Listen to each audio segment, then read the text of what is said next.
Charlotte Soccer Show.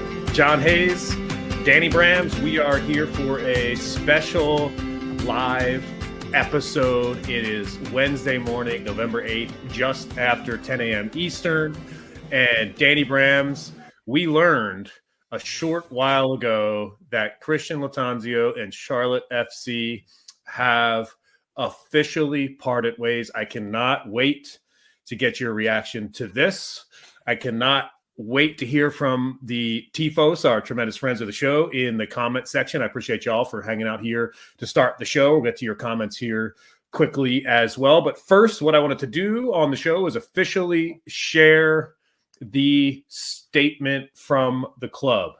We would like to thank Christian and Andy for their time at the club, said owner David Tepper. They helped guide us through the last 18 months, and we are all appreciative of their contributions to Charlotte FC. A thorough and comprehensive search for the club's next head coach will begin immediately, said Charlotte FC sporting director Zoran Krneta. Out of respect to all prospective candidates, we will not have further comment at this time. Quote, we undertook an off-season evaluation of our organization, and we're confident this move is in the best interest of the club for 2024 and beyond, said tremendous friend of the show, Charlotte FC president Joe LeBou. He went on to say, quote, our club will continue to be ambitious and strive to progress both on and off the pitch. Danny Brams, it's not a statement. It doesn't feel emotional. It doesn't feel touchy-feely. It feels like a business decision on this Wednesday morning. Danny, first, I want to get your reaction to it. And do you have any more information about when this firing and this sacking, when this decision was made? He sacked, baby. They sacked his ass. And it's like Tupac Shakur said, it's nothing personal. It's strictly business, and it is what it is. And so we woke up to this news, John, and we were like, we got to get on the air. We got to see what the Tifos are thinking. Level Up Luke wants a beer shower ASAP. Crown Breakdown says 100% business from the club. Shout out to you, Maxwell. Thanks for being in. Bridget McCall, to be honest, she doesn't know how she feels. We're all trying to figure it out.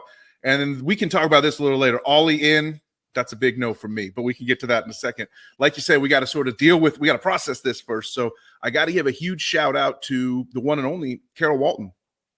Nay Rogers, who has been doing some great reporting on the Charlotte Ledger. She busted this out early as soon as the news became official. It's 10 a.m. right now. This news became official like around 8:45, 9 a.m. So we're within the hour here. But this is a great quote to get within an hour of the news breaking from Carol. She says, a source tells us that Christian had sort of met his capacity.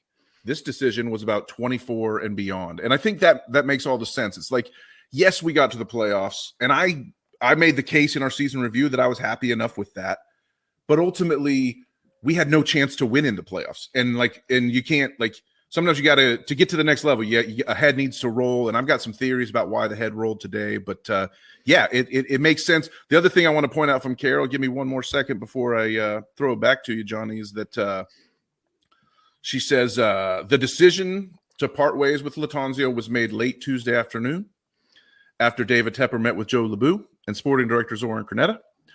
Lattanzio was made aware of it around Wednesday morning. He woke up raring to go, ready for a great day. Hey, it's Tuesday. Let's get to work. Not so much. You're gone. So that tells me, though, what I want to get into, and I want to ask you is this an impulsive, rash decision being made by Tepper Sports Entertainment Group? Or is this something that had been brewing?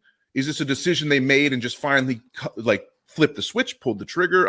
I'm wondering about where you think the timing of all this actually played out behind the scenes based on the reporting we know. Well, I think we should go back to the statement to answer this question. And the reason why is because it was a bit of a nothing burger from David Tepper. It was thanks for your contributions and see you never.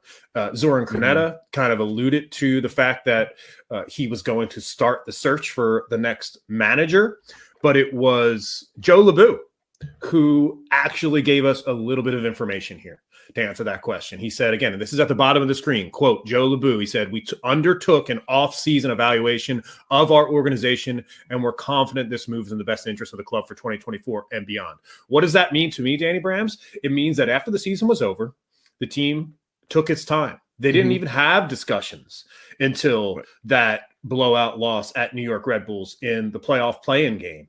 And I think ultimately we talked after that loss about how, and I said specifically, it felt like Charlotte FC didn't even make the playoffs. It felt like we didn't really get a chance at whatever, what other clubs were doing. For instance, last night, Tuesday night, Atlanta United at home against Columbus Crew, a massive win. They pasted an MLS Cup favorite because they were at home, and they found a way to get done what they needed to do in an important game. Yes, exactly. And I think you see that last night and you ask yourself, man, Charlotte, it doesn't feel like we were ever a part of that. So I think that there's been deafening silence coming from Atrium Health Performance Park since that loss against New York. Because they were in the lab. They were figuring out which move they wanted to make. Yes, and ultimately this week the decision was made that Christian Lattanzio will no longer be manager for Charlotte FC. And I just want to make a quick point here. I don't think that I'm ever in a position to celebrate someone losing their job, right? That's not what I think I'm here to do. But I think ultimately what this decision does is it confirms to me that this club is operating in a way that really shows the commitment to excellence, and how ninth place play-in the playoff match is nice, but ultimately this club has higher and loftier goals, and with one of the best fan bases in MLS, 2023 was just not good enough, and it has to get better, Danny. Yeah, I mean, my mom, we work in college football and are professional lives, and I'm thinking just this quote has been sort of in my face all week of Brian Kelly, the LSU football coach, who took his team. They have a Heisman candidate. They're one of the top teams in the nation. He took his team. They're good. They're a really good team. Took them to Alabama for a showdown game, lost by 2 touchdowns. And he told his team after the game, this speech kind of went semi-viral that I was like watching in my circles. I don't know if anyone else has seen it, but he said, you guys played good tonight. You guys played really good tonight, but good is not good enough. And that's what this move is for Charlotte FC. Good is not good enough. Just making the playoffs is not good enough. Shout out Hub Likes, one of the original TIFOs, who says this is one of his top 3 happiest moments as a CLT FC fan. And I got to say, it's like you, Johnny. We're not celebrating Christian Lattanzio losing his job. That's not what the celebration is. The celebration is a new day for our club that we love. And just, it's not personal about this man. It's about the fact that many people didn't think he was the right one to take this club to the next level. And that sentiment obviously shared inside the building as well. I've got my I can throw out hot takes and get conspiracy brain on it a little bit and be like, well, the Panthers just got embarrassed. They're 1-7 on the season or something like that. And, a head needed a role, and David Tepper just woke up grouchy because his NFL team sucks, needed to fire somebody. And didn't want to fire. He couldn't fire Frank Reich, but Christian Lattanzio's head was a head that could roll. They'd been thinking about it anyway. Might as well just, there's part of me that thinks it was like a rash, impulsive decision. But I do think that you are correct in your analysis of like the actual story is a measured, concerned evaluation, a thought of, do we want to do this? It's actually the opposite of a rash move. And the rash move would have been to like he can't get on the plane back to New Jersey, back from New Jersey. That was not the move. These guys take their time, and they make the move. And ultimately, I was surprised it happened. They took so long that I thought it wasn't going to happen. That's my excuse. That's my You and I were with some friends last week on Friday, and we were talking about whether Christian Lattanzio was going to be retained as Charlotte FC manager. And you and I both said emphatically yes. It feels like that too much time has gone by. And some decisions were being made about the roster, including, moving on from someone like Derek Jones, allowing him to head into free agency. Justin Meram, a player that was identified as somebody that potentially could sign a new contract. And I think Christian Lattanzio and Justin Meram have a very, very good relationship. So it just felt to me like the decisions that were being made, Danny, over the last 10 days really led to Christian Lattanzio remaining as Charlotte FC manager, and that was absolutely not the case. Yeah, and it makes you wonder what will be those roster decisions. Does it change the status of Guzman Corujo at the club? Our best defender in 21, who was not, totally absent in 22. Is he back in the mix now? Does Meram get re-signed? That negotiation has been ongoing. It's a busy week. Like the Charlotte FC is like a duck right now, all calm and smooth up above the surface, and underneath the water, Joe LeBou and Zoran Cornet are just paddling furiously and hoping David Tepper doesn't call them into his office next. Like at this point, like it's crazy, but I think they have what it takes to do it. And we got a lot of questions. I mean, we got a lot of people now that want to know. They already moved on. Like we could sit here and talk about what went wrong for 30 minutes, but I think people kind of know. Yeah, it's a great question by Aaron. If you could put that back up as well, for sure. It's a great photo as well. Beautiful photo there of that is a great fiance. That is a really good profile wife. pic, Aaron Dodsworth. Congratulations to you both. Professionally done. And what I'll say, and what I wanted to bring up, and we're going to get into that conversation, Aaron, about the next coach. And I know there's some names already being thrown out there as well. But for me, I want to talk about the timing of this, right? And it's yet again one of those coincidental Charlotte soccer show moments. Just saying. Where the Charlotte Soccer Show season in review show publishes on Monday. We lead the episode emphatically, which, by the way, if you haven't listened to the season in review show, it's our latest podcast after this live episode, or if you listen to this in the podcast feed after or we've been live, just let it play because it's a really fun end of season in review episode. But how we started that episode is I asked Danny, I said, "Hey, what's the season grade for Charlotte FC based on where they finished on the table and what the expectations were and the roster was going into the season?" And Danny Brams gave it an emphatic D-. And then we went into a Christian Lattanzio conversation, and I feel like you went out of your way to give him a C instead of actually giving him maybe a D. Yeah, I think a C was a good grade. I was polishing that turd for a little bit for sure. I was trying to make some larger point that I forget really what the point of it was. So this is my way of saying that I think, and I know that you've got the ability to screen share on this show, and I think ultimately what I'd love to do is I'd love to pull up the announcement post on X and just kind of look at some of the reaction and kind of ask ourselves, okay, we felt the way we did on the show. I think typically Charlotte Soccer Show and what we do, we have a really good pulse of the fan base. We really care about what people think about the club, what the prevailing opinion is.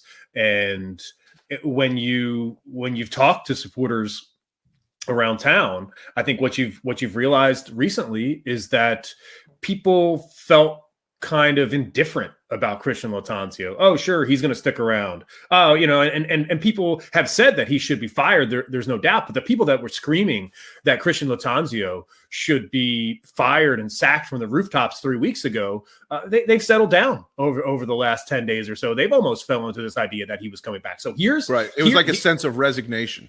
Yes. So here's the reaction, Danny, right? If you're watching on YouTube, you can see it here, right? This is Hub likes. Hub likes. I used to pray for times like that. And so this is the pulse of the fan base. You can see our show statement there. I save the corner flag photography for moments like this. And then, you can go down and you can see we all need to remember who the owner is. And with that, I may never see one of our center backs wandering high in the midfield again. There's a standing ovation there from tremendous friends of the show, Brian Murphy. And people are not upset, Danny. And this is the point. Oh, look, there's someone smoking a celebratory cigar. It's Pep with the cigar. And the crowd goes wild. So I think it was really renewing my tickets right now. That might be the most important response. Can I put the official show like on that one live on the? Yes, you can. Yes, you can. So, I mean, the pulse of the fan base is so important when it comes to making a decision like this.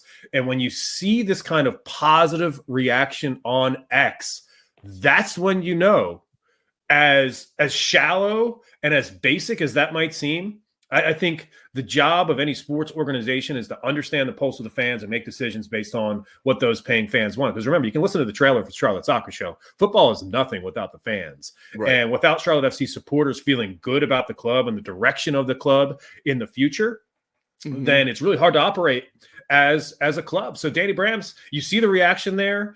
It feels like a new day for Charlotte FC. And do you think that this is the right reaction from the supporters? I think so. Did you expect it to see this? Yeah, because Lattanzio, we've talked about it many times. Lattanzio never connected with the fans. He was always chiding us, blaming the fans for cheering too hard or not cheering enough, or criticizing him or criticizing the players, or the mentality comes from the expectations, and maybe we wouldn't lose leads late if the fans weren't making us nervous. All that stuff that he used to say just pisses me off, and now we don't have to hear it ever again. So that's pretty good. I mean, Level Up Luke's in the house. He says we have some time.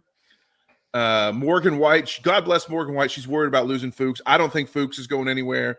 You can see it on the scroll below us. Carol Rogers Walton reporting that the rest of the coaching staff is being retained. Level Up Luke told me a story, actually, and Level Up Luke is he volunteered to jump on the stream, but we said we got it. We appreciate it. But thank you for being here, Luke, always. He told me a story about how he met Fuchs at the Independence game. At the Independence game in Raleigh, he met Fuchs and family and was talking to him. And he was like, yeah, man, whatever happens with whatever happens with Lattanzio, just know that we all support you.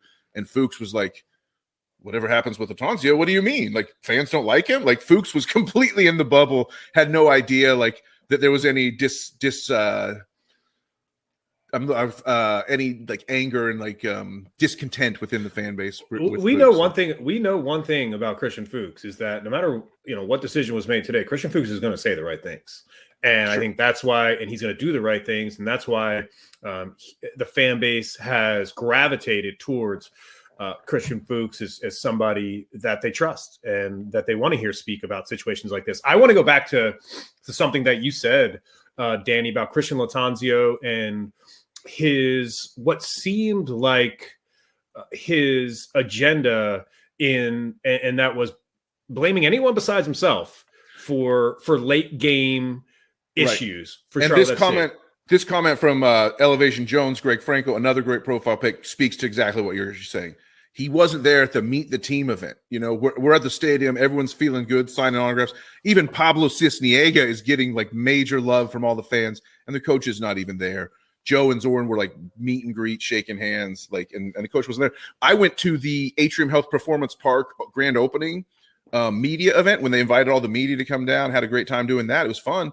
And when I was there, I hope I'm not like giving inside info, but like they had all these pre-filled out name tags for like members of the club to like. So you had to fill out your own if you were media. So I filled out my own. And I'm looking at some of the other tags that are there, and Lattanzio's name tag is sitting there unclaimed. Like, he wasn't at this event. Like, Zorn was there, Joe was there, everyone was there, and like, so CL was like not showing up at like team events outside of games. He was just very focused. It all fits. He's like living in this world of where he's seeking this platonic ideal of soccer and the way it should be played. And there's no passion, there's no sexiness, there's no like feeling in anything that he's bringing to the game. It's all just cold, calculated system and do the right thing. And that's just not what this town's all about. And it is what it is for me. I'm really happy that we have a chance to go get someone new. And I hope Lattanzio lives a happy life and has a great family. I wish the man no ill will, but I think what's sad for Christian Lattanzio is that the same issues that we identified as a problem as he was interim manager were the same issues he ended up leaving the job with. Right. There was no improvement during the 2023 campaign of actually creating a bond and a relationship with the fan base. There just absolutely wasn't. I can't remember a moment where the fan base became endeared to Christian Lattanzio. I can't remember a moment where Lattanzio said something about the fan base that absolutely won them over. The relationship to me just didn't seem right. And I felt like Christian Lattanzio wasn't making the proper effort and meeting the supporters in the middle. The supporters were going 98% of the way, and Christian Lattanzio was only going 2% of the way to make this relationship happen. I think what he thought was, as football manager of the club, as this protector of soccer in the Queen City, he was the one making sure that the lineup was set. He was the one that was dictating how this club was going to play. He was the one that wanted to dictate exactly what was discussed in and around this club. He was the one that made people want to feel how he did. It just seemed to me that Christian Lattanzio had no interest whatsoever in giving a fuck about what anybody else thought about Charlotte FC. That it was totally his way or the highway. And I think that played out on the pitch throughout the season. And I'll just make one final point, and that is his absolute inability to recognize young players and the impact that they can have in MLS. That this is not a level of play. Like, he knows himself. He told us over and over again, this is not Bayern Munich. This is not Barcelona. This is not Real Madrid. Exactly. It's MLS. It's a place where Kerwin Vargas can step on the field and make an impact. It's a place where Patrick Agyemang can step on the field and have an impact. And just to see him ride that veteran wave and to in the last 45 minutes of the season, I think I said this to you, and I apologize for this long-winded rant, but I said this to you after the New York Red Bulls game. I think, like I said, did Christian Lattanzio just sack himself by playing Agyemang in that second half? Because the way that Agyemang looked in that second half of the playoff game, there's only one way that you think after that final whistle hits 90 and Patrick Agyemang takes the microphone in the press conference. You ask yourself, where's he been? Why hasn't he been playing? And I think ultimately Christian Lattanzio did this to himself. Like, it's like you were happy to see Patrick score that goal to try to get us back in the game against Red Bulls, but then you're like, wait a minute, this was on our bench the entire second half of the season when we were getting those draws. I don't get it. I don't get it at all. Whether he was on the bench or not, sometimes he wasn't. Sometimes he wasn't even in the squad. Right, exactly. Sometimes because you had to save him for those Crown Legacy matches. But the commenters I've been just popping up random comments during your rant, which I loved. I was literally, I had the hold up, let him cook meme, like just going in my head the whole time you were ranted there. I loved it. And I just popped up comments of people who were kind of agreeing with you. Luke mentions the Laddie Daddy movement. That was probably the peak. The Laddie Daddy t-shirts that the Queen's Pitch, that I think Matt Barbie made them, and then Queen's Pitch like popularized them.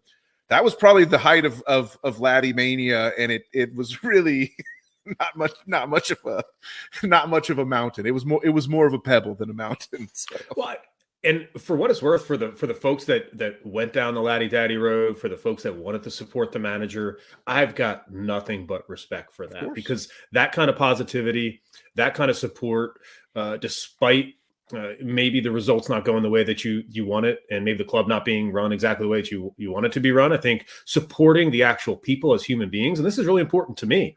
And again, it's why I made the point off the top of the show that Christian Lattanzio is a human being. He has a life. He's got a family, and he's had a very successful career in soccer.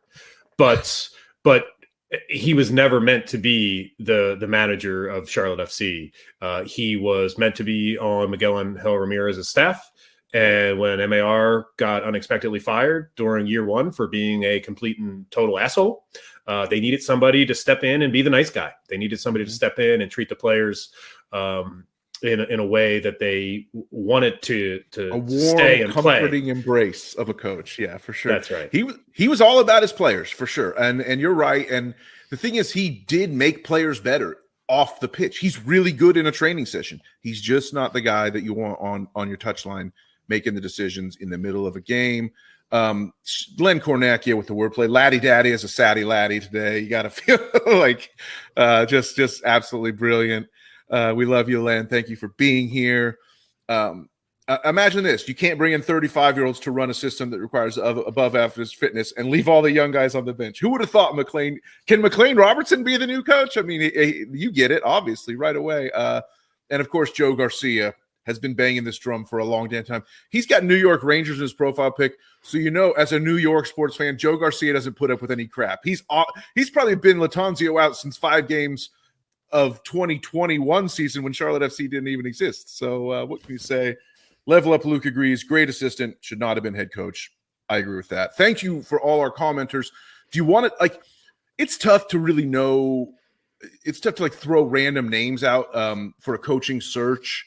I think one that's going to pop right up is Gio Savarese, the former Portland Timbers coach, very established MLS coach who has won MLS Cup, who's got a really good track record, as far as I remember. That's a great call out. And for what it's worth, I think it's really important.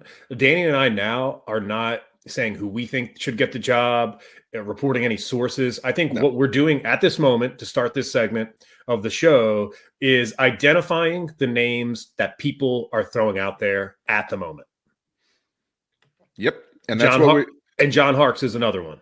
John Harkes is out there. John Hark's out there. I think he's left Greenville, right? John Hark's is a free agent, so it's not like we would need to hire him, to pull him away, excuse me. Level of Palouk throws out, dodging the Neville bullet. Phil Neville was just hired by Portland to replace Gio Savarese. Not a guy we would have wanted in our club. He was a failure at Miami. He's just kind of the famous name. Luke mentions Harks. Jesse Marsh, I don't think wants to come back to MLS, but he's out there. Caleb Porter, I would pour a lot of cold water on. He's a former Columbus Crew coach, he's part of the Greg, what's Greg's name? Berhalter. He's part of the Berhalter, Wolf, Josh Wolf, that whole coterie that I don't want anything to do anybody with. Anybody that's involved currently with the United States men's national team, I'm out. He's just from that branch of trees. And Caleb Porter, very underwhelmingly managed Columbus Crew the last couple of years, and they have one of the best collections of talent, and their results were bad, so I would not want him. This is interesting for Matt Livingston. This is such a big chunk of text, I'm going to duck under it. But Marcelo Gallardo is a great name that I have not seen. This is a fresh take from Matt Livingston, sort of different than what the rest of us are saying. Marcelo Gallardo is Argentinian former coach of River Plate. So we know, I don't know, the Futbolista might not like it to bring a River Plate man in here. Her Boca love might set the internet on fire yet again. But River Plate guy, Marcelo Gallardo, he's coached some of the best young players. If you watch Manchester City much, they have this guy, Julian Alvarez, who used to play for River Plate in Argentina, who's like a superstar, one of my favorite players. Gallardo developed him, would be a good coach to bring in for young guys. Give us a South American pipeline. Maybe bring in, Copetti hasn't really worked out as an Argentinian import, but there are really good players in that league. And that's where Thiago Almada came from for Atlanta. That's where Miguel Almiron came from. Okay. But you have to hire a manager that is connected with the sporting director. And the sporting director, Zoran Krneta, the way that he operates and runs this club is through European pipelines. He does not use South American pipelines. I don't think a coach from South America is the right kind of coach to pair with someone like Zoran Krneta, who is super hyper focused on Europe, and which leads me to the next one, Ole Gunnar Solskjaer. Okay, so Alicia Lalone throws it out there. McLean is throwing it out there. Someone said, I just wanted to address this. There was a comment earlier that someone had a little conspiracy theory, which, it's McLean. I'm still convinced that Ole Gunnar Solskjaer was supposed to be a secret, his visit, and someone leaked it. I can comprehensively refute that conspiracy theory, even though I love him. I'm a huge conspiracist, but Joe LeBou mentioned Ole's visit himself standing at a microphone, at a press conference for the AHPP opening. So that wasn't something that they were necessarily trying to keep secret. Ole was making a big deal. He had visited DC United and multiple clubs saying, please hire me. So I don't think Ole is the answer. I'm really anti-Ole, but would you prefer to make the case? I don't know. What do you think? I'm not going to make the case for anything. I think whether he's the right manager or not for MLS, you look at somebody like a Wayne Rooney and you say, well, did that work here in MLS? But Wayne Rooney did not have the coaching pedigree. He did not have the experience that Ole had, at a level like Manchester United. So for me, I think if you ask me to read the tea leaves here, I think he is by far the front runner, and he is the first phone call that is going to happen for this club. I think Ole Gunnar Solskjaer, based on the reporting in the past, based on his knowledge of the facility, based on the ability for David Tepper to use his wallet and make a splash hire and to build some buzz around this franchise, I think he is by far and away the top candidate for Charlotte FC. Please no. I can't handle Ollie at the wheel, man. You remember that tweet we showed earlier that said, I just renewed my season tickets on this news of this firing? The hiring would make me reconsider my season tickets. Let's just say that. I'm sorry. I'm just not interested in Ollie whatsoever. I do think that for what it's worth, I'm not convinced that I am either, but I mean, Danny, it's right out in front of you. It's right in front of your face. You got to right. Yeah. I see what you're saying. You're telling me, all the tea leaves, I know you love those tea leaves. But how about let's just I would say it doesn't have to be Gio Savarese, but to me, the move is go hire someone with a lot of MLS pedigree. I think you want someone who's previously coached at MLS, because that's just not something we've had in our buildings before. And if there's someone who can work with Zoran, which I think is important, 100%. Lattanzio and Zoran never really clicked. They worked together, but they weren't, partners. So if you can work with Zoran and bring the MLS experience, that's what I want to go for. Luke is showing out John Harkes, but there he is. This is the name that I want to hear you talk about, because this is the name you were throwing out 9 months ago as far as what to do. I mean, Mike Jeffries, I hear Luke Beadle saying that, there's no level up from Luke when he says Jeffries would be a caretaker manager. Well, let me just the battle is raging in the comments, Johnny. Where do you stand? Let me just correct that. Christian Lattanzio was a caretaker manager, legitimately. And our next manager will not be a caretaker manager. Right. Our next manager will be hired to be the full-time head coach of this club. Okay, Christian Lattanzio was a caretaker manager, and they had no other option but to bring him around and give him a chance. And now this club will actually hire a manager who signs on the dotted line to be the full-time manager of this club. So get that caretaker bullshit out of here, okay? And so number 2, Jesse Marsch it fascinates me because of his style of play. It's exciting. It's exhilarating. You basically become New York Red Bulls if you hire Jesse Marsch. You basically become Leeds United if you hire Jesse Marsch. What that means is it's front foot pressing, exciting soccer, but you're going to give up a shit ton of goals as well. So maybe not the best thing for Charlotte FC, because this is a club that already gives up a ton of goals. But Mike Jeffries, let's go to Mike Jeffries. And we've interviewed Mike on the show twice this season. He's been at the helm here in Charlotte for the Independents for 10 seasons. His 10th season, will be next year. He's the only manager the Independents have ever had. 10 years, and he took the Independents to its first final this past Sunday. A final that we haven't talked about that on the show yet, and man, I'm still hurting from that final, by the way. Yeah, that was a gut punch on Sunday night. Yeah, in that final. That was going to be our next episode till this happened. Yes, yeah. So but cheers to the Independents and the unbelievable season that they've had. Can Mike Jeffries go from the USL level straight to MLS here in Charlotte? I think personally that he could. I think that he could handle the job and do the job well. Do I think that Charlotte FC would actually hire him? No. Yeah. I mean, he was an assistant for Bob Bradley at the Chicago Fire, right? Like way back in MLS 1.0. We talked about his history there. He has men's national team experience and scouting experience. Only manager the Independents have ever had. All of that. We get it. I think he could. I don't think he will. I mean, let's be honest. The Charlotte FC has shown no interest in really having a strong symbiotic relationship with Charlotte Independents. That's just, I mean, they don't hate each other, but they're not friends. So it is. And for what it's worth, this would be a nice, obviously bump in salary for somebody like Mike Jeffries, an opportunity for him to towards the end of his coaching career. And not saying that he's like, at the very end of his coaching career, but he's a veteran. He's been doing this job for a while. He's had a career in soccer. If Mike Jeffries decided to leave the Independents for Charlotte FC, it would certainly be a decision to make money. But yesterday, the USL just announced a multi-year partnership with CBS Sports, USL Championship, USL League One being broadcast through the 2027 season. There's stability surrounding that league right now. There's stability surrounding the Charlotte Independents. The new women's team, the Super League team, is launching in 2024 as well. So there's some positive momentum around the Independents right now. And we mentioned the final. So it just feels like if it's a time to jump for Mike Jeffries somewhere else, it feels like a monetary decision, not a decision that is, this is a much better job. And Charlotte FC is a better job than the Independents. There's no doubt about that, because it pays more. If Charlotte, if the Independents paid the same salary to their head coach than Charlotte FC, would it be a better job? Maybe. Yeah. Ike Gordon says Tepper will just hire Frank Reich to manage Charlotte FC in the Panthers offseason. Absolutely amazing. For what it's worth, that typo is amazing. I like the idea of calling him Pepper.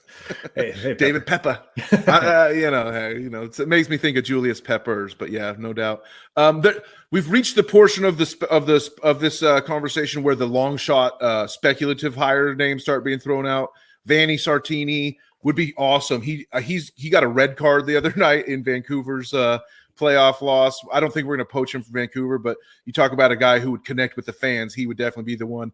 Nuno Espirito Santo, in nomine Patris, Spiritu Sancti, Boondock Saints, all that. I don't think Nuno's there. I don't think you want Nuno as a former Tottenham guy manager, right? Didn't he manage Tottenham? He did have a short spell. He actually, in his first month as Tottenham manager, just like Ange Postecoglou did, he won manager of the month. It didn't last very long. Geslin throws out Lampard, and then here it is. Here's the one I wanted for you. Let's go get Big Ange. Who cares about Tottenham Hotspur? He's not. Who cares that he's got the best team in the Premier League, and he's like is going to make a run at taking Pep down this year. Let's bring him over to MLS and bring Big Ange. Okay, hear me out here. This is the best comment of the show, not because I support Tottenham, not because I do like what Ange Postecoglou has brought to Spurs, but because if you added a couple words to that sentence by Wyatt there, a couple words to that comment, let's get someone like Postecoglou, right? Let's get a manager who loves to enjoy their football, that is so interested in connecting with the fans, that can sit behind a microphone and encourage the supporters, that can sit behind the microphone and answer the tough questions in a really, really smart and intelligent way. Ange Postecoglou, I think, is somebody that Charlotte FC, someone like Ange Postecoglou, makes up for Christian Lattanzio's deficiencies. Yeah, if you don't follow or you're just not paying attention, I'm not a Spurs fan. I'm an Arsenal fan, and Spurs are like our Derby Day rivals. So I hate Spurs on one level, but I just don't have a lot of capacity for hate in my heart anymore in my mid-40s. But although I can hate on occasion. But the one thing I love about Ange is Tottenham played Chelsea the other day, got 2 red cards. I actually wasn't watching this game. I was working, but I saw the red cards were controversial or whatever. You can tell me what you thought. But what I did see the post-game comments where Ange Postecoglou, basically what happened was Tottenham was down 9 men versus 11, and they were attacking. They were on front foot. They were like sending guys forward down 2 men. And I just thought to myself, everyone was like, what is he doing? Ange is crazy. Ange is a madman. He's losing the points. He's blowing it here. And then they asked him about it after the game. He's like, I figured we're down 2, man. Let's have a crack. Let's go. That's the manager we need. Someone like that. We're not going to get Big Ange, but someone with the attitude of, hey, we're down 9 versus 11. Let's freaking go at him. Let's take it to him. Let's play front foot soccer. Let's entertain our fans. Even though Tottenham lost that game to Chelsea with the 9 versus 11, and the counter pressing, whatever was cited as maybe a reason they did, but still, they entertained their fans and they didn't turtle up for 90 minutes after the red cards and just try to just barely hold on to something that they might have never had in the first place. Let's go get something. Let's go take what's ours. Let's go do let's take this league by storm like we haven't yet. In our first 2 years, we've just kind of been in the league. We've just kind of been here. So let's grab this league by the scruff of the neck and write our freaking name, our legacy. We're the freaking crown, baby. Let's go get a manager who can lead us there instead of just floating, treading water and talking about the system all the time. I just want to address this comment, Danny. Matt Livingston, he says there's a huge gulf in class between USL 1 and MLS. I don't disagree with that comment. But I think that at a player level, it's not as different as you think. I think that the top teams in USL 1 have some guys on their rosters that could play in MLS, right? I think top to bottom, I think 1 through 11, sure. But I think there's 3 or 4 guys on each USL 1 squad that could potentially make a roster spot in MLS. And don't forget that Charlotte and Pence are essentially a USL championship club playing in USL. That's right. That's exactly. They share a city with MLS, and they're just trying to save money. So yeah, that's right. But very well said, Danny. I think ultimately you're spot on with this assessment, and I think it's a brand new day for the club, right? And I think that's kind of we'll see this manager search play out, and it's another brand new day for the club. But I think there's one thing that I want to address with you, and I want to get your take on to figure out whether if this is an issue. I love it. And because when you're a new club, You're building a culture. You are trying to let people know, not just in your community here in Charlotte, around the Carolinas and the United States and abroad. Remember, these games are on Apple. You can become a supporter of Charlotte FC from anywhere in the world if you wanted to. And you can watch every match and you can enjoy it. And you should, quite frankly. But I know people who do. It's 2 for 2. 2 for 2, Danny. 2 managers, both at the club for less than a year as a manager. Yeah. I like the saying of, we will start our 3rd season with our 3rd manager. Right. And there's clubs, for instance, Watford in the Premier League is a great example of a club that has a reputation for just sacking the shit out of every manager that they have. And I'm not saying that Charlotte FC should be concerned about culturally or publicly becoming a club that is known for that. But when you're 0 for 2, you probably should hit on number 3. Yeah. Because like I joked about it earlier, and we've shared many laughs with Joe and with Zorn. We like the guys on this show. We're fans, and we want to see them succeed. But like eventually the knock comes on your office. You're not the one calling someone into your office. You're getting called into somebody's office eventually. So I think they know that, and I think they're motivated even way more than we are to make it work, because their heads are on the line now. Yeah, one thing. I would put my head on the line. Len Korniacki says we should throw our hat in the ring. How about that? Co-managers. MLS club hires 2 local podcasters to take over as co-managers of the club. What a story. Yeah. You know how that will end up? It'll end up like Karol Swiderski and Enzo Capetti at the end of the season fighting over who will get the PK. Danny and I exactly. Trying to put in the starting 11, just like debating I've got who the should ball play. Under my arm. I've got the mic under my, like, you can't. I think you unplugged with whatever you did on that microphone there, or turned it off or something. I muted myself on accident. Yeah, but you're not concerned yet about this idea that it's 2 for 2. Both managers don't last a year at the club, and when I mean year, I mean like a calendar year as head manager. Maybe one of them lasted maybe Lattanzio lasted like 12 months as a manager. I'm not sure, but it doesn't feel like a full calendar year for Christian Lattanzio as manager of the club. Are you concerned about David Tepper and this organization kind of getting started on the wrong foot and this kind of being an indictment on the way they're running the club? I mean, I agree with you, and I agree with the Tifos. Cornetta's really up against the wall to get this one right. Still a new club, but the next manager has to be a hit. I agree with all of that, and I just think that in the way this sport works is, how it is. Great clubs sometimes the manager can be secondary. Like we can get to where we're getting. We just don't need the manager standing in our way like Lattanzio was. So you can turn things around rapidly. I look at Cincinnati. It's not a matter of sure, the numbers do start to add up and you hate it and you don't want that body count of being the club that sacks his manager all the time. Obviously, you'd hate to be in this position again next year for sure. We'd hate to be sitting here 12 months from now having the same episode, obviously, although it has been fun. But ultimately, just hire the right person, and then I'm not too worried about that reputation damage of being 3 managers in 3 years. I think that'll sort itself out if you go win the Supporters Shield like Cincinnati did. And you can in the MLS you can turn things around. And Cincinnati went from 0 to hero. Charlotte FC made the play-in game. Charlotte FC does have some a bit of a foundation. Has a captain with a ton of big game experience and somebody that wants to be here next season. So one other topic that's really important to discuss when it comes to the decision to part ways with Christian Lattanzio. By the way, I just wanted to say that I appreciate the language that is used when clubs make a decision like this, because you have to use the right language. And when Charlotte FC parts ways with Christian Lattanzio, to me, that can mean a number of different things. It doesn't say fired. It doesn't say sacked. It says part ways. And I wonder, how does Christian Lattanzio feel about this decision? Do you think that maybe he feels a little bit of relief about this decision today? Probably a little bit. I mean, what what's Maslow's hierarchy of needs?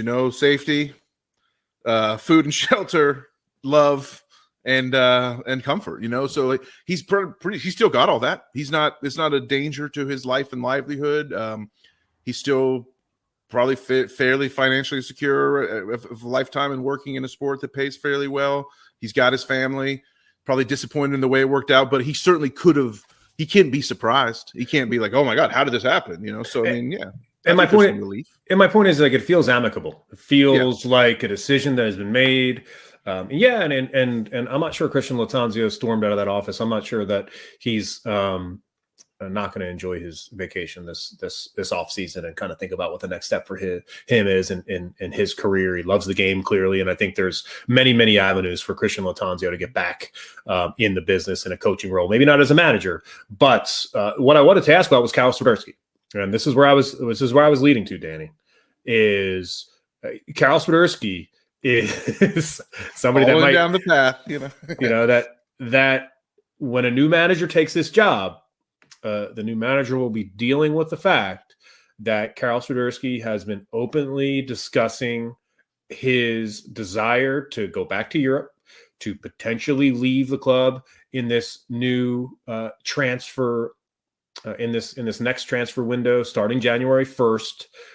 Is there any way that Charlotte FC could hire a manager to convince Karol Swiderski to stay? Extremely unlikely. Maybe if it was that guy Sousa who coached him at Poland, who loves him or whatever. But no, I would be shocked if Karol comes back to the United States in the next 18 months, if not beyond. I think he's in Poland training right now to stay fresh. He's training with like a small club to stay fresh for international window. International window is next week. He'll play 2 qualifiers. It'll be Thanksgiving, Christmas, New Year holiday. And then the January transfer window opens. I think he just goes straight from the international window to his home and stays in Europe. And I don't think he's come back to Charlotte or the United States anytime soon. So I think he's gone. And it's really all about building about Copetti, which is something we've talked about on the show for sure. It's like that's really like the next manager needs to be someone who can unlock Copetti, who was an absolute failure as a designated player in year 1 in MLS. It happens. Yeah, there's guys who have failed in year 1 and come back and been good DPs in year 2, so it can definitely happen. And that's what we need to focus on for sure. Here's something that's funny that you would have thought. We got all these comments, right? We got like shout out to the Tifos, best listening audience in the whole damn business. 50 to 100 people have been checking in from time to time throughout this stream. That's pretty awesome since we just popped it up live like with 20 minutes notice. I'm loving all of it. But the one name I haven't seen in all these names that have been thrown out are the guy that everyone was clamoring for a month ago, Jose Tavares. He's already in-house. How come nobody in the chat threw out Jose's name as a potential hire to elevate from the legacy? I'm just interested in that. It kind of pops in my mind because it made me it was conspicuous that he was not mentioned. Well, if I could just answer your question directly, it's because he lost to Columbus Crew 2 at home in the first match of the of the playoffs when he had clearly the better squad and one of the best players on the first team playing at striker that entire game. They couldn't muster a goal, right? Wasn't it 1-0 at the end of that match? Yeah. Could muster a goal in the playoff match against Columbus Crew 2 and MLS Next Pro, finishes the season in first place, and then really just a really disappointing playoff match. I think if he goes and makes a run in the playoffs, Tavares, and wins MLS Next Pro, then yes, that name is certainly rising to the top of a lot of people's list. But it just felt like he had to do something with Crown Legacy in that first season, win some silverware, win a trophy, and bring that back to the club. And it would have been a hire, but. Just because he loses that playoff game doesn't mean it's not a realistic option for the job. What about this question? Well, this is a great question from Greg Franco. Copetti was CL's guy. Can you pop that back up? Oh, sorry, my bad. Does this increase the chances that he is also gone? Another DP spot opens. The answer to that is absolutely yes. And if I can hit on that in just a second, because I do want to just talk about Tavares for a second and make the point about Patrick Agyemang. And Tavares is the manager that wanted Patrick Ajima. He's the one that famously said, "I can make Pat fly." And just like Christian Lattanzio was connected with Enzo Capetti, Jose Tavares is connected with Patrick Ajima. So keep that in mind. Just keep that in mind. You brought it all full circle, brother. I love it. That's what we do. But as far as Enzo Capetti, what have you and I said? These two are attached at the hip, aren't they, Danny Brand? I'm concerned about Enzo Capetti's future here in Charlotte now. I mean, if we kept the receipt and could get the full price paid back, I think we'd probably just would send him back and say, you know, like you clearly your heart never left Rossing Club, Enzo, and Rossing Club. I'm sure would love to have you back. If we could just get that money back that we paid for you, we'll gladly send you back. And that's, again, that would not be personal. That would be strictly business as well, because I'm not sure he's a fit for what we're trying to do here. Enzo has some of the worst main character syndrome ever, but I don't think that's going to happen. We can't get him back, so I could see him being sold, but I don't know who would buy him in order for us to sell at a profit necessarily. So I think it's like he's more like, if he was going to leave, he'd probably leave next summer, sort of as teams were like gearing up to start their next European seasons, or maybe in the middle of the Mexican or Argentinian seasons, he could go back. I don't know. One thing that he's got going for him now, from a value point of view, from an asset point of view, is that he's healthy. Is that he finished the season healthy, and that you can make a sale in January and confidently say that I'm selling you a player that is fit and ready to start next week. That's true. And if you fast forward that to summer 2024, who knows what Enzo Capetti's health and his injury situation playing on that turf. Time. Exactly right. So, it's almost like this, Danny. It's almost like if we had one of the richest owners in global football.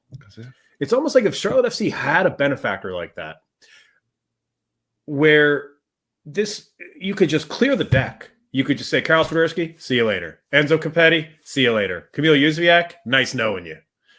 And you can bring on a new manager, and you can say, Camille, Carol's got some luggage over there. Can you go pick it up, please, and take it to the plane? You can hire a new manager, and if you had an owner that was one of the richest owners in football, I'm just saying, if you had that, and you brought in a new manager, and you could tell that manager, hey, here's $50 million, go sign 3 DPs.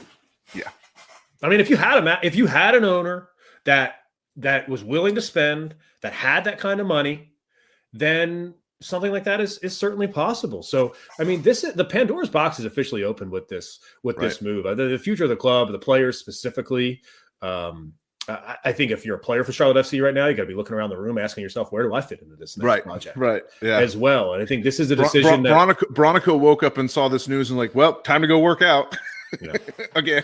Well, he's grinding. He's grinding for that next. Here's what's going to happen: that whoever's hired as the next manager for Charlotte FC, they're going to have a preconceived notion about who they like on the squad, right? And they're going to set up training and oversee training for about a couple weeks when they start the new gig with the guys who are already here. And after 2 weeks, this new manager is going to look at one of his assistants and go, "Son of a bitch, this Bronico kid doesn't fucking quit. What am I supposed to do with this guy? Like, do we have to play this guy? Like, he doesn't stop." I think that conversation will be had for sure. But it's just the trickle down effect here, and that's where I wanted to end on the show, Danny, because we've been having a great show. So almost an hour live.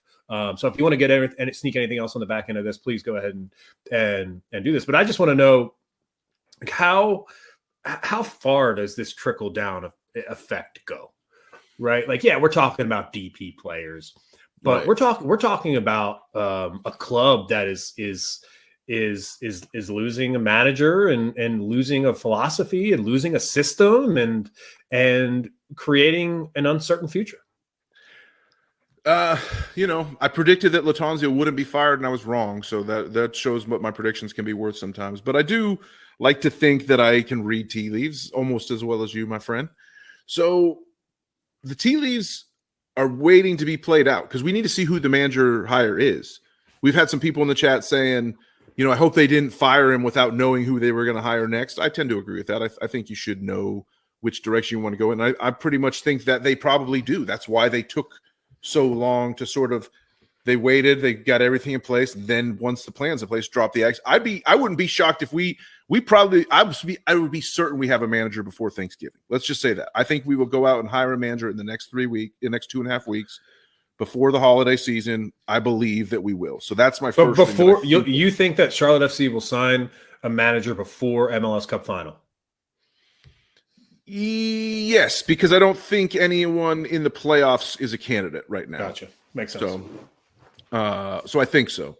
If not by Thanksgiving, a billion% by Christmas. I will set up a dunk tank in Romare Bearden Park, and people can come dunk me in the water if we don't have a manager by Christmas. All right, but I really think it'll happen within the next 2 weeks because whether you're right or wrong, let's get the dunk tank set up either way. For sure, that sounds fun. For sure. Instead of throwing baseballs or softballs, you have to kick soccer balls at the dunk tank. You have to have some good aim, to actually hit that plunger. But so I think that'll happen, and then that is going to who it is going to tell us who it is. But we talked about Copetti potentially leaving. It's possible. I, for one, don't think that will happen. I think Carroll and Camille both leave, and I think Copetti stays, and I think Ajman gets a lot more playing time. And I think we start to build around even potentially a double striker attack. I think there's new manager comes in, maybe wants to play a 4-4-2, maybe wants to have Copetti and Ajman working off of each other with a true number 10 feeding them. Who knows what could happen? Maybe a little diamond midfield. Diamonds are the Crown's best friend. I mean, here you're talking about Copetti and Ajman partnered up top together. It's a really interesting proposition because you're talking about two players that have unbelievable strength. Two players that can just really command double teams in the box. And I think a new manager could look at both of those players and say, I think that's a really nice foundation, especially with the veteran midfielders that can tuck in behind and potentially play and offer them really nice service. I think I would be a little bit concerned about Enzo Copetti's ability to actually dribble the ball and connect in that situation. I think Patrick Ajman is actually more advanced as an on-the-ball player compared to Enzo Copetti, which is kind of pathetic, to be honest, if you're someone like Enzo Copetti on that deal and Patrick Ajman, who makes $78,000, is better than you. But that's just where we are as a club right now. And it's fascinating, though. It's exciting to think about. Yeah. I mean, it's a new day. It's a new era.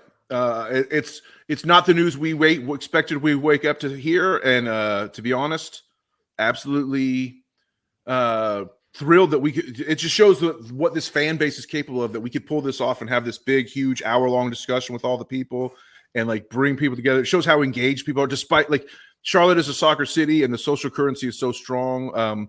Hopefully someone inside of AHPP is still one of the, dozen and a half or so people that are here on the end of the stream watching, because I know someone in there has been watching all along and listening. So all I can say is the possibilities are endless. It's unlimited potential. Anything could happen. This is almost like we're not happy about the fact that we've put 2 years of results on paper and on film of mediocre soccer from this club, but all that doesn't matter. Right now, we have a fresh start, a chance to completely wipe the slate clean while still having a little bit of a sense of who we are and what we can do. And I just think the sky's the limit. Just hire the right new manager, and there's no end to what we can achieve next year. And there's no end to the stream of content that is going to be coming from us at Charlotte Soccer Show. It was going to be a bit of a quiet couple months here on the show. We were going to settle into the offseason, follow the offseason calendar, see what the roster moves look like. But all of a sudden that has gone into hyperspeed. We keep telling each other, we need to take a little bit of a break. The show's so fun, but we just need to step back pull back for a few weeks to get ready. And then the club just won't let it happen. Independence and FC, they won't let us slow down. So, I think, and one of the things I really love about this show, and maybe the TIFOs have figured it out and they have started listening to the show backwards, but towards the end of the show is where you end up getting really good stuff because you like to reward the people who've been hanging out for a while. And for me, it was so interesting because, I've been, The Charlotte Soccer Show has been a huge passion project for us. These first 2 seasons have been unbelievable. Just from a coverage point of view, we've had so much fun. From an access point of view, we've been able to talk to people at the club, at both clubs, Charlotte Independence as well, and we've been able to develop a network of friends and colleagues in this community. And I think frankly, I'm so glad that you gave Carol props at the top of the show here, because she's somebody that's doing a great job as a reporter on the Charlotte FC beat. But I've kind of identified the opportunity for us in this situation, for Charlotte Soccer Show to be able to enhance our coverage and thinking about 2024.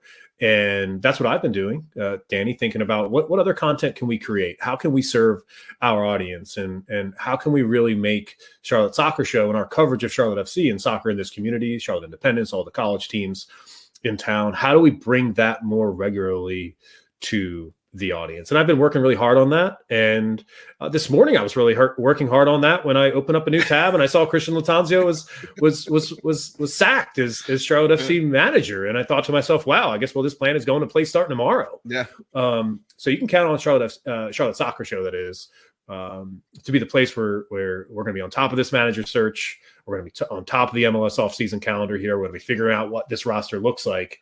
And all of a sudden, 2024 has just turned into the most anticipated season in Charlotte FC history, because, the first year launching a club out of COVID, a roster barely being ready before the start of the season, didn't go well. Second season, had an interim manager at the helm, lost a player, died in training camp, Anton Walks, somebody that will go down as a legend of this club, and somebody that was unbelievably missed. And it made the second year just like, no matter how much success this club had in year 2, there was just always that pit in your stomach that was, man, there was Anton Walks. It'd be great if he was here, and he's not. That stark reality is sobering for sure. And now all of a sudden, the club decides to hit the reset button and recognizes that the first 2 years probably have not gone the way we expected them to. And now year 3, we're gonna make a new hire, and we're potentially going to sign some new DPs, and we're going to do this thing all over again, knowing the mistakes that we've made and understanding how to get better. And that, to me, screams a recipe for success. You said it. I couldn't put it any better myself, man. Beautiful. He's Danny Brams. Danny, you've been great on this show, man. I have to say that you're going to be the guy that is all over this manager search. You are. I mean, you're the one that has the knowledge of these managers. Bruce Almighty, yeah. So we're going to be talking a lot here as we do every single day. But we're gonna make sure that we cover this manager search, that Danny Brams has his ear to the ground. He knows where the whispers are coming from, and maybe we'll even bring you some interviews. We'll bring you some interviews from across the MLS landscape, maybe some national media voices who want to come on the show and let us know who they think could be a really nice fit for manager at Charlotte FC. Maybe we'll get the opportunity to speak to Zoran Krneta this offseason about his job with Charlotte FC and his role in hiring this next manager before or after the hire is made. And I will promise you this: there's one goal to the Tifos that I have this entire offseason. There's only one thing that matters, and this is the start of something new, is that whenever this new manager is hired, the rite of passage is to be on the Charlotte Soccer Show. We're going to make sure that we talk to this manager after the manager is hired. We're going to make sure that happens in some way, shape, or form before the start of the 2024 season. So keep it here. Danny Brams, have a great Wednesday. It's great to see you unexpectedly on a Wednesday morning, November 8th. Just a beautiful fall Wednesday in the QC, Danny. That's what it's all about, man. Thanks for being here, Johnny. Thank you for hosting. Thanks. I hope this is an episode people can go and watch back a couple times also when we do hire the new manager, or maybe a year from now. Just think about what we were all thinking. This is a very nice historical document. And unless you got something more to say, I think I'm ready to sign off here. I got a special sign off for this special episode. Like always, arrivederci, baby.